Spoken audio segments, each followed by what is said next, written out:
નમસ્કાર વિદ્યાર્થી મિત્રો. ધોરણ 7 વિજ્ઞાન વિષયમાં પ્રકરણ નંબર 9 કે જેનું નામ છે ભૂમિ, કે આગળના 2 લેક્ચરમાં આપણે ભૂમિ વિશેની ચર્ચા કરી. આજે આપણે 9.3 ભૂમિના પ્રકારો વિશેની માહિતી મેળવશું. શું કહે છે પ્રસ્તાવનામાં આગળ કે તમે જાણો છો કે પથ્થરોનો અવક્ષયન એ નાના ઘટકો અને વિવિધ પદાર્થોનું નિર્માણ કરે છે. આગળ ભૂમિનું નિર્માણની વ્યાખ્યા આવી ગઈ કે જ્યારે મોટા પદાર્થોનું પવન, હવા, વરસાદ કે જેના દ્વારા એ મોટા પદાર્થો હોય એમાં ઘસારો લાગે અને એ મોટા પદાર્થો તૂટી અને ભૂમિનું નિર્માણ કરે. અપક્ષયન એટલે કે એનું તૂટવું, ઘસાવું એ નાના ઘટકો અને વિવિધ પદાર્થોનું નિર્માણ કરે છે. એ વિવિધ પદાર્થોનું નિર્માણ થશે એટલે શેનું નિર્માણ થશે? તો કે ભૂમિનું નિર્માણ થશે. તો એ નીચે અંડરલાઈન કરી નાખો કે તમે જાણો છો કે પદાર્થોનું અપક્ષયન એ નાના ઘટકો અને વિવિધ પદાર્થોનું નિર્માણ કરે છે, જેમાં રેતી અને ઝીણી માટીનો સમાવેશ થાય છે. કે જેમાં શું રહેલું હોય કે જે મોટા પદાર્થો બનેલા હશે તો એનો મોટા પદાર્થો રેતી અને ઝીણી માટીના બનેલા હશે તો એમાંથી શું છૂટું પડશે? તો કે રેતી અને ઝીણી માટી.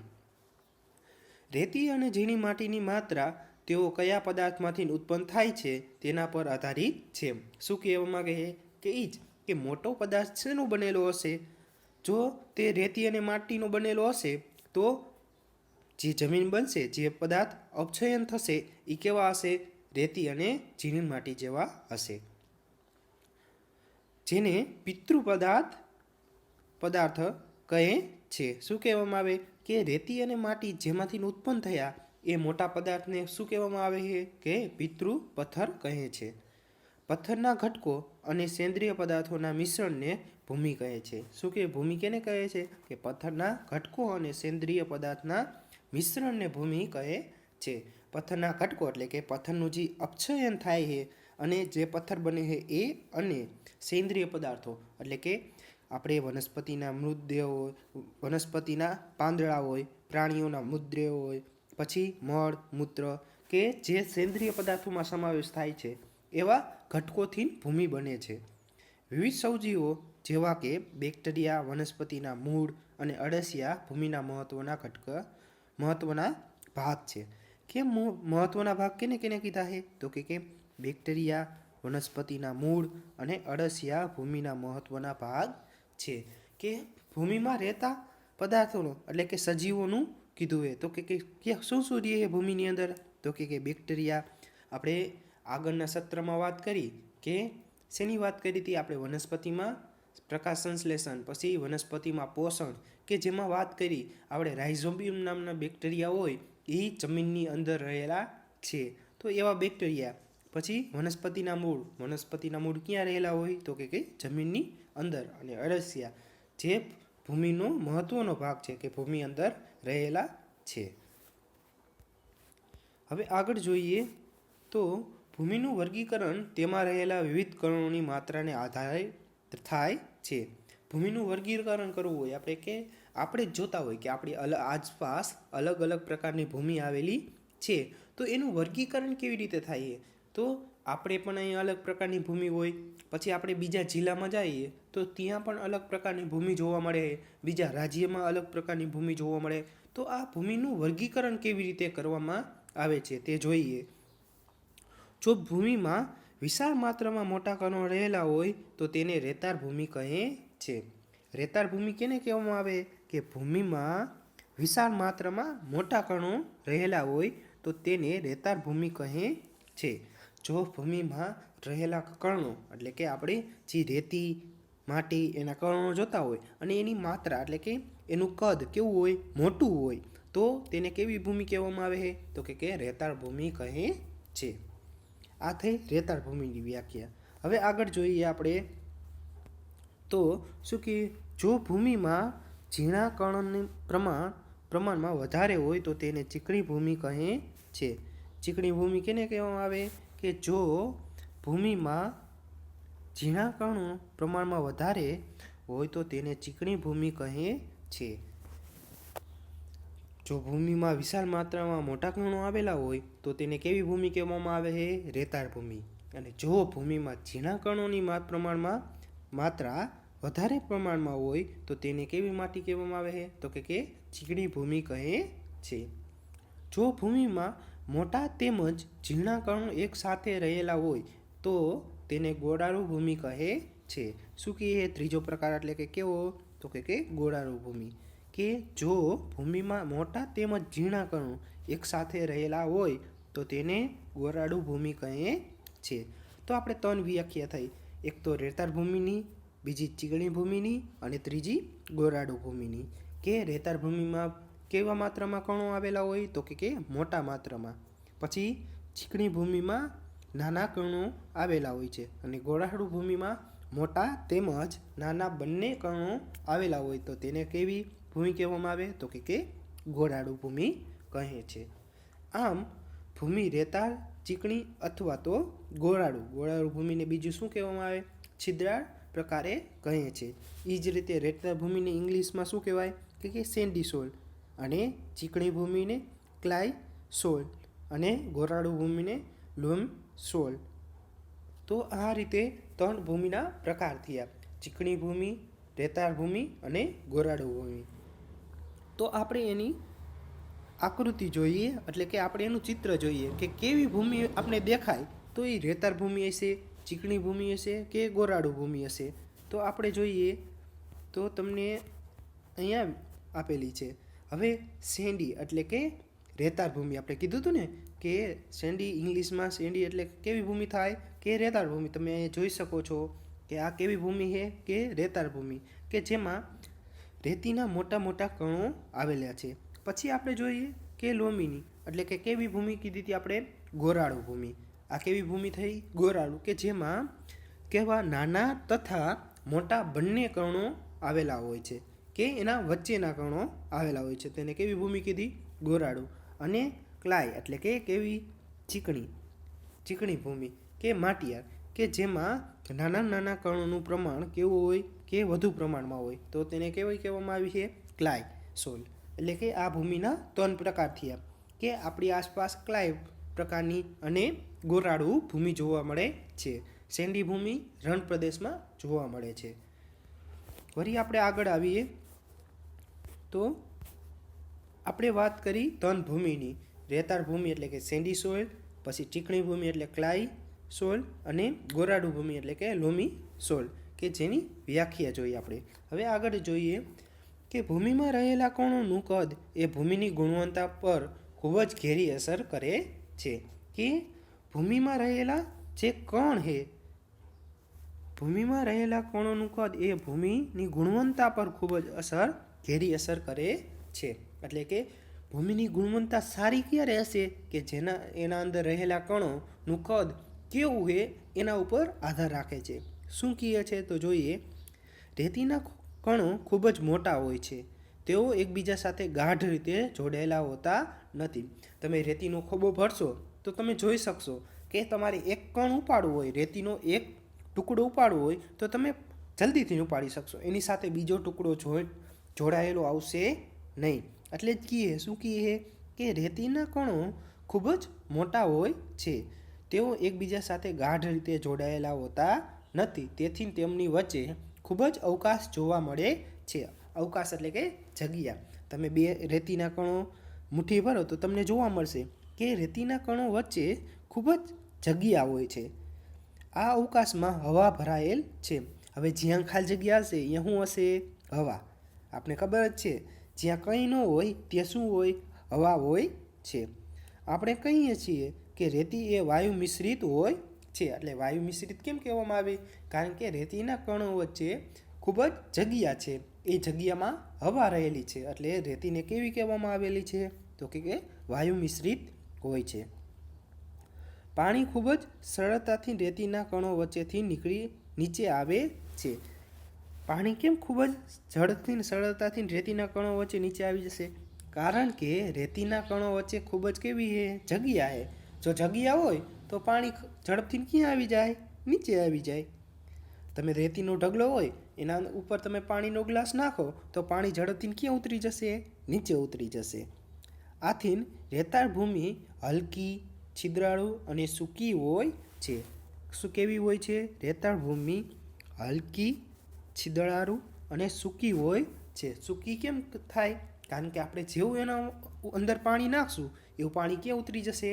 જમીનની અંદર. એટલે કે ચીકણી ભૂમિ, રેતાળ ભૂમિ કેવી હોય છે? હલકી, છિદ્રાળુ અને સૂકી હોય છે. હવે આ વાત કરી આપણે રેતાળ ભૂમિની. હવે જોઈએ ચીકણી ભૂમિ. કે ચીકણી ભૂમિમાં માટીના કણો ખૂબ જ નાના, એકબીજાથી ચુસ્ત જોડાયેલા અને હવા માટે ખૂબ જ ઓછો અવકાશ છોડે છે. શું કીધું છે? કે આપણે ચીકણી ભૂમિમાં વાત કરીએ તો ચીકણી ભૂમિમાં માટીના કણો ખૂબ જ નાના, એકબીજાથી ચુસ્ત જોડાયેલા અને હવા માટે ખૂબ જ ઓછો અવકાશ છોડે છે. હવે ચીકણી ભૂમિમાં નાના નાના કણો રહેલા હોય છે. તમે ચીકણી ભૂમિની એક મુઠ્ઠી ભરો અને તમે એમાંથી એક કણ ઉપાડવાની કોશિશ કરશો તો એની સાથે તમારે 3-4 કણ આવી જશે, નાના નાના હોવાથી અને એકબીજા સાથે ચુસ્ત રીતે જોડાયેલા હોવાથી આપણે એવું થાય છે. હવે એકબીજા સાથે ચુસ્ત રીતે જોડાયેલા તો એના વચ્ચે જગ્યા કેવી રહેશે? ખૂબ જ ઓછી હશે. તો જગ્યા ખૂબ ઓછી હોવાની તો તેના વચ્ચે હવા રહેવાની નથી. હવાની માત્રા કેવી હશે? ખૂબ જ ઓછી. રેતાળ ભૂમિથી વિપરીત ચીકણી માટીના કણો વચ્ચેની નાની જગ્યામાં પાણી રોકાઈ રહે છે. હવે શું કે તમે ચીકણી ભૂમિ હોય તો ચીકણી ભૂમિ ઉપર તમે પાણીનો ગ્લાસ રેડશો તો પાણી ઉતરતા કેવી લાગશે? વાર લાગશે. કેમ વાર લાગશે? કારણ કે ચીકણી ભૂમિમાં કણો કેવા રહેલા છે? નાના. તો એ ઝડપથી પાણીને નીચે ઉતરવા દેશે નહીં. શું કરશે? પાણીને સાચવી રાખશે. તેથી ચીકણી માટીમાં ખૂબ જ ઓછી હવા હોય છે, પરંતુ તેઓ વજનમાં કેવો હોય છે? ભારી. જો કણો વચ્ચે જગ્યા ઓછી રહેલી હોય તો એનું વજન કેવો થઈ જાય? વધારે. હવે આપણે સમજી શકીએ કે એક રૂમમાં 10 છોકરા હોય તો એનો વજન કેટલો થાય? ઓછો. પણ આપણે એક રૂમમાં 100 છોકરા બાજુમાં રાખી દઈએ, તમારા જેવા વિદ્યાર્થીને એક રૂમમાં 100 ભરી દે અને બાજુમાં જરાય જગ્યા ન રહેવા દે એ રીતના રૂમમાં ભરી દે તો એનું વજન કેવો થશે? વધારે. આપણે જોયું આગળ કે રેતાળ ભૂમિમાં શું થતું હતું કે કણો એકબીજા વચ્ચે ખૂબ જ હવા રહેલી હતી, એટલે કે ખૂબ જ જગ્યા રહેલી હતી, તો તેનો વજન કેવો હતો? ઓછો. પરંતુ નાના નાના કણો એટલે કે એકબીજા સાથે ચુસ્ત રીતે જોડાયેલા કણો હોય અને એનું વજન જોખીએ તો કેવું થાય? વધારે. એટલે કે રેતાળ ભૂમિ કરતાં ચીકણી ભૂમિનું વજનમાં કેવી હોય છે? વધારે હોય છે. અને રેતાળ ભૂમિ કરતાં ચીકણી ભૂમિમાં કેવી હોય? અવકાશ એટલે કે જગ્યા કેવી હોય છે? ઓછી હોય છે. રેતાળ ભૂમિ કરતાં ચીકણી ભૂમિ પાણીનો સંગ્રહ કેવો કરી શકે? વધારે. તમે આવું તફાવતમાં પૂછવામાં આવે કે રેતાળ ભૂમિ અને માટીયાળ ભૂમિ વચ્ચેનો તફાવત લખો તો તમે આ પેજમાંથી તમે તે લખી શકો. આ બધા એક વખત બુકમાં લખવાનું છે. હવે આગળ જોઈએ. જે કારણે તેઓ રેતાળ ભૂમિ કરતાં વધુ પ્રમાણમાં પાણી રોકી રાખે છે. શું રોકી રાખે? તો કે પાણી રોકી રાખે છે. રેતાળ ભૂમિ કરતાં કઈ ભૂમિ પાણી વધારે રોકી રાખે છે? તો કે ચીકણી ભૂમિ. હવે આપણે ત્રીજો ટાઈપ એટલે કે ગોળારૂ ભૂમિ. વનસ્પતિની વૃદ્ધિ માટે ગોળારૂ ભૂમિ એ સૌથી શ્રેષ્ઠ છે. એટલે શું કીધું છે કે વનસ્પતિની વૃદ્ધિ માટે ગોળારૂ ભૂમિ એ સૌથી શ્રેષ્ઠ છે. શું કીધું છે કે વનસ્પતિ આપણે ઉગાડવી હોય તો કઈ ભૂમિની પ્રથમ ચોઈસ કરવી જોઈએ આપણે? તો કે ગોળારૂ ભૂમિ. ગોળારૂ ભૂમિ એ રેતી, માટી, અન્ય પ્રકારના ભૂમિના કણોની બનેલી હોય છે. શું કહે કે ગોળારૂ ભૂમિ વનસ્પતિની વૃદ્ધિ માટે સૌથી શ્રેષ્ઠ છે. અને ગોળારૂ ભૂમિ શેની બનેલી છે? તો કે રેતી, માટી અને અન્ય પ્રકારના ભૂમિના કણોની બનેલી હોય છે, જેને કાપ કહે છે. અન્ય પ્રકારના ભૂમિના કણો એટલે શું? કે જેને કાપ કહે છે. નદી કાંઠાના ઉપર કાપ એકત્ર થાય છે. કાપના કણોનું કદ રેતી અને માટીના કણના કદથી વચ્ચેનું હોય છે. શું કહે કે ગોળારૂ ભૂમિમાં કણો કેવા રહેલા હોય? તો કે રેતીના કણોથી નાના. રેતીના કણો કેવા છે? પ્રમાણમાં મોટા. અને ચીકણી ભૂમિના કણોથી મોટા એટલે કે વચ્ચે.